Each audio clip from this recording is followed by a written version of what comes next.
কিন্তু জানো মা, এই বাংলার মায়েদের দেখে আর বোঝা যায় না যে স্বামী বেঁচে আছে কি মরে গেছে। গো, নারী আর মা হতে পারে না, নারী আর নারী হতে পারে না গো মা। গলায় মালা নিতে বললাম কার জন্য? ওই অন্তর জগতের স্বামীর জন্য। মানে আমারও স্বামী, তোমারও স্বামী, এখানে যারা বসে আছে সবার স্বামী। ওরে বলো, তুমি ভেবো না যে উনি সবার স্বামী, এই সংসারে প্রত্যেকটা জীবের স্বামী, কীট পতঙ্গ গুলমূলতা যা কিছু আছে না কেন সবার স্বামী। ওরে বল, কিন্তু জানো মা, এই বাংলার মায়েদের দেখে আর বোঝা যায় না যে স্বামী বেঁচে আছে কি মরে গেছে। বোঝা যায়? তোমাদের এলাকায় বোঝা যায়, এমন এমন কিছু এলাকা আছে দেখে বোঝা যায় না যে স্বামী বেঁচে আছে কি মরে গেছে। হরি বল বাবা।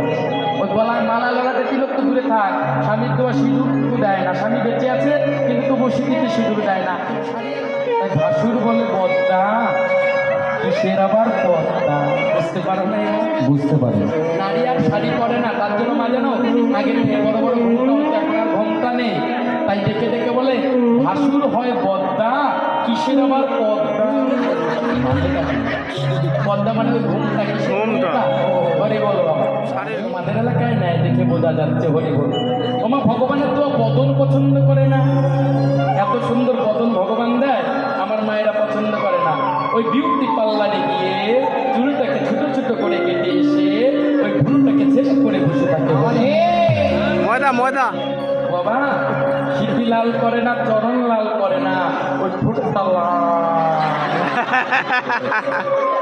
লাল করে গো বাবা। নারী যদি ঠোঁট লাল করে, ওই নারীর ঠোঁটের দিকে তাকায় যদি কোনো পর পুরুষ, তাহলে তুমি তার সাথে কথা বলছো। হরি বল, কথাটা মনে রাখবে ভালো করে। সেই পুরুষটা কোথার দিকে তাকাবে জানো? তোমার ওই ঠোঁটের দিকে। হরি বল, কারণ ঠোঁটের দিকে লাল, আর তোমার সাথে কথা বলবে আর চোখটা মিষ্টি।